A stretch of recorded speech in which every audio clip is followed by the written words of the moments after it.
അസ്സലാമു അലൈക്കും. അള്ളാഹു തരുന്ന ഏറ്റവും വലിയ അനുഗ്രഹങ്ങളിൽ ഒന്നാണ് മക്കൾ. വളരെ നല്ലതുപോലെ വളർത്തി ഏറ്റവും ഉയർന്ന ഒരു പദവിയിൽ എത്തിക്കണം എന്നാഗ്രഹിക്കുന്നവരാണ് നമ്മൾ.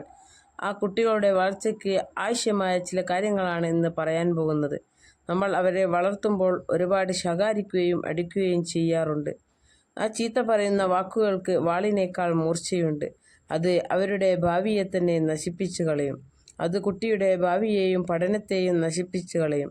ഇനി പറയാൻ പോകുന്ന കാര്യങ്ങൾ ഒരിക്കലും നമ്മൾ കുട്ടികളോട് പറയാൻ പാടില്ലാത്ത കാര്യങ്ങളാണ്. അങ്ങനെ പറയുന്നത് അവരുടെ ഭാവിയെ തന്നെ നശിപ്പിക്കും.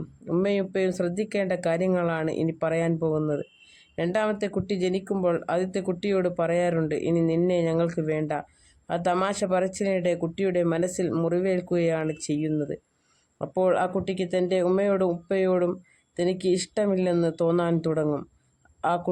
ആ ചെറിയ കുട്ടിയോട് വിദ്വേഷം വളർത്താനും അത് കാരണമാകും. അത് കാരണം കുട്ടിയെ ആക്രമിക്കാനും കൊല്ലാനും വരെ ചിന്തിക്കും. അതുകൊണ്ട് വേറൊരു കുട്ടി ജനിക്കുമ്പോൾ അവന് പറഞ്ഞു കൊടുക്കേണ്ടത്, നിനക്ക് കളിക്കാനും കൂട്ടുകൂടാനും ഒരാൾ വരുന്നു എന്നാണ്. ഇങ്ങനെ നല്ല വാക്കുകൾ അവന് പറഞ്ഞു കൊടുത്താൽ അവന് ശുഭപ്രതീക്ഷയുണ്ടാവും. ആ കുട്ടിയെ നോക്കാനും കളിപ്പിക്കാനും തുടങ്ങും. അതുപോലെ തന്നെ ദേഷ്യത്തോടെ ഒരിക്കലും കുട്ടികളോട് സംസാരിക്കരുത്. അത് നമ്മൾ അവരുമായിട്ടുള്ള അകൽച്ചയ്ക്ക് കാരണമാകും. ഇതിന് പകരം നമ്മൾ അവരോട് എന്തെങ്കിലും പറയുമ്പോൾ ദേഷ്യപ്പെടാതെ ഒന്ന് തലോടിക്കൊണ്ട് പറയുകയാണെങ്കിൽ അവർ അനുസരിക്കുകയും ചെയ്യും. പലപ്പോഴും നമ്മൾ മാതാപിതാക്കൾ അവരെ വികൃതി കാണിക്കുമ്പോൾ നമ്മൾ അടിക്കാറുണ്ട്.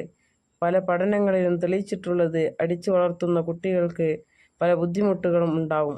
കുട്ടികളുടെ കോൺഫിഡൻസ് നഷ്ടപ്പെടും. നമ്മൾ എപ്പോഴും മറ്റു കുട്ടികളെ വെച്ച് കമ്പയർ ചെയ്ത് പറയാറുണ്ട്. അങ്ങനെ ഒരിക്കലും പറയാൻ പാടില്ല. അതും അവരുടെ മനസ്സിനെ മുറിവുണ്ടാക്കുന്ന കാര്യങ്ങളാണ്. പിന്നെ വേറൊരു കാര്യം, ഭൂതം വരും, പ്രേതം വരും, കള്ളം വരും, അങ്ങനത്തെ കാര്യങ്ങൾ പറഞ്ഞ് കുട്ടികളെ പേടിപ്പിക്കരുത്. കാരണം അവർ വലുതായാൽ പേടിയുള്ളവരായി മാറാൻ സാധ്യതയുണ്ട്. അതുപോലെ ഒരിക്കലും ശക്തമായ ഒച്ചയിൽ ഷൗട്ട് ചെയ്യാൻ പാടില്ല, അലറാൻ പാടില്ല. അപ്പോൾ കുട്ടികൾ പേടിച്ചു പോകും. അതും കുട്ടികളുടെ മനസ്സ് മുറിവേൽപ്പിക്കുന്നതാണ്, അവർക്ക് പേടി വരുന്നതാണ്. ഒരിക്കലും കള്ളം പറയാതിരിക്കുക. നമ്മൾ അങ്ങനെ കള്ളം പറഞ്ഞു കഴിഞ്ഞാൽ അവരും കള്ളം പറഞ്ഞുകൊണ്ടിരിക്കും. ഇത്രയും കാര്യങ്ങൾ നമ്മൾ ശ്രദ്ധിക്കുക.